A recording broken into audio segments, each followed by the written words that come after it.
Valérie Pécresse s'est entretenue avec les journalistes de la Provence, dans le cadre d'une interview parue mercredi 5 janvier. Dans les colonnes du journal, la candidate LR des élections présidentielles de 2022 n'a pas mâché ses mots sur la sécurité, allant jusqu'à emprunter une expression de Nicolas Sarkozy qui avait choqué la France en 2005. « Je vais ressortir le Karcher de la cave », a-t-elle déclaré. Cela fait 10 ans qu'il y est et il est temps de l'utiliser.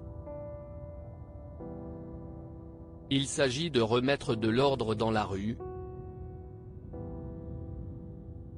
On ne donne plus de réponse face à la violence des nouveaux barbares, s'est indignée celle qui a remonté les bretelles de Gims au téléphone. Ce gringue décomplexé à l'électorat sarkozyste, a déclenché une véritable tornade médiatique, suscitant l'indignation de plusieurs membres de la classe politique. Au gouvernement, les propos de Valérie Pécresse ont également choqué. Nadia Haye, ministre chargée de la ville, a réagi à ces propos qui avaient été jugés particulièrement stigmatisants à l'encontre des habitants de quartiers populaires en 2005. Ça m'a fait bondir en tant que ministre, en tant que citoyenne.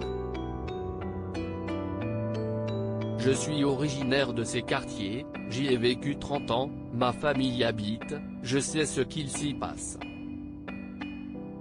Je vois le décalage entre ces promesses et la réalité, a-t-elle déclaré au HuffPost. Une campagne présidentielle sous le signe de l'outrage intentionnel ? Ce Karcher, si est Nicolas Sarkozy qui l'avait évoqué en premier, il y a 17 ans. En 2005 à La Courneuve, Seine-Saint-Denis, un enfant de 11 ans avait perdu la vie à la suite d'une balle perdue tirée lors de violences urbaines. Le lendemain, Nicolas Sarkozy, alors ministre de l'Intérieur sous le gouvernement de Jacques Chirac, s'était rendu dans la ville du drame, à la cité des 4000.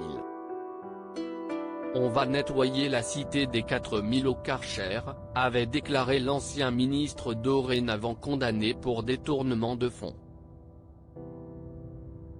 À l'époque, toute une tranche de la classe politique et de la population française résidente des quartiers populaires. Ce propos choc arrive au lendemain d'une autre déclaration controversée, servie par Emmanuel Macron qui avait affirmé avoir très envie d'emmerder les non-vaccinés. Stratégie de communication politique ou dérapage, les déclarations choc semblent être l'incontournable en devenir de ces élections présidentielles. Loading DJ.